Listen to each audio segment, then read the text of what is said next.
Այս բանակցությունների մեջ Վիտկոֆի հետ Քուշներն այսինքն Փեսան Տրամպին այլ էր այնտեղ փող աշխատելու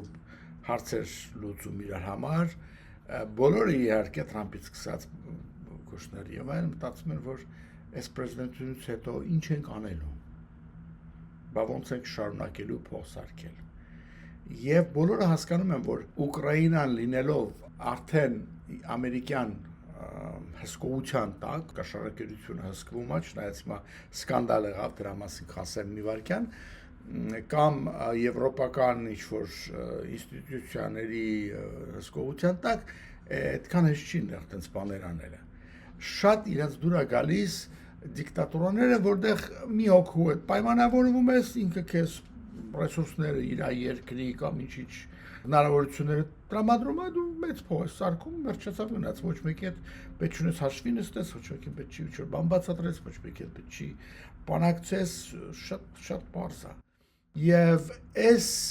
գայթակղությունը դիկտատորների հետ գործ բռնելու մարդկանց ուղղից դուրս չի գալիս։